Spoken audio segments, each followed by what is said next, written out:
there for us this morning, who will report on exactly what the disruption is, Dougie. And Dougie, honestly, really big reaction to what you're reporting on this morning.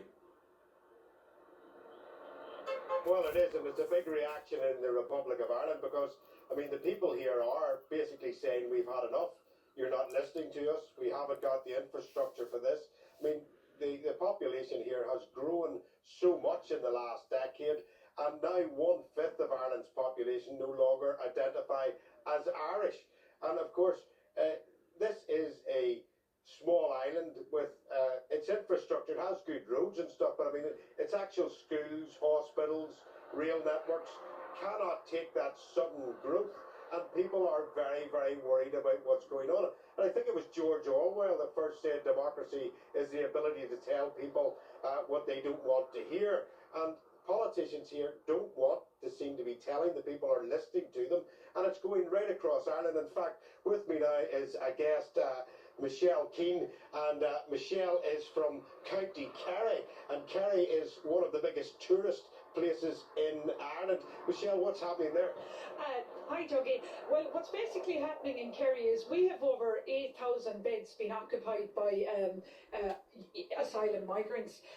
We've been very helpful in housing Ukrainians, but what in Kerry is happening at the moment, they're lining up IPAS centres in Kerry and modular homes for unvetted, undocumented migrants coming into the country. And, you know, we've been hospitable. Kerry is the tourist capital of the country.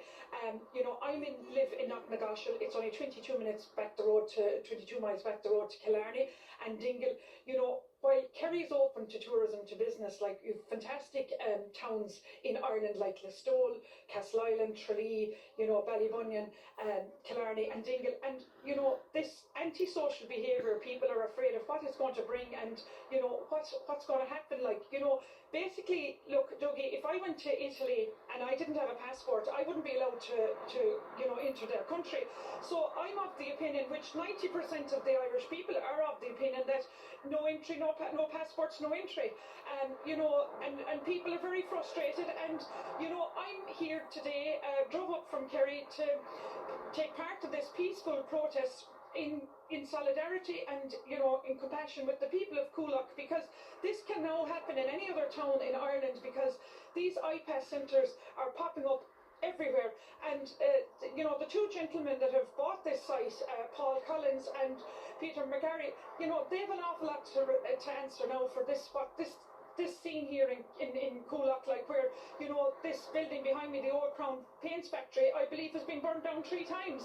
And, you know, our Minister for Justice, Helen McEntee, in my opinion, you know, needs to come down and communicate with the people, because from what I see and what most of the people see here, there's no communication between the Irish government and the people here of Coolock and the communities around the country where they propose these IPAS centres to, you know, house these asylum migrants.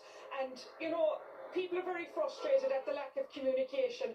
And, you know, even with RTE, our own national broadcasting television station, in my opinion, you know, they're not given the full picture. They're given clips of, you know, one stage they said there was only a couple of hundred at a protest, and there was thousands of people at these protest rallies.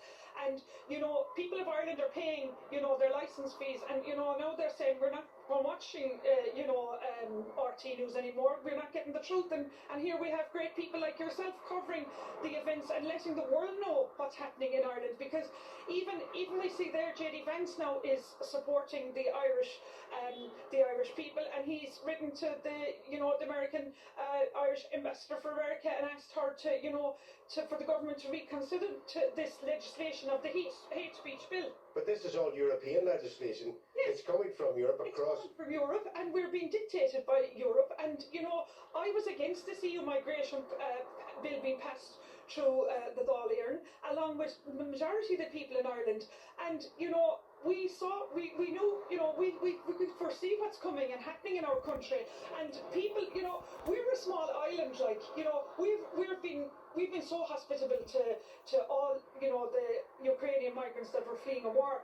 But these undocumented, unvetted men you know, coming from Albania, Georgia, and Nigeria, you know, we're just very concerned as people, you know, and me as a mother, and I empathise with the people at Coolock. They're just doing what a normal community are trying to do: protect their children, protect their women, and protect their men.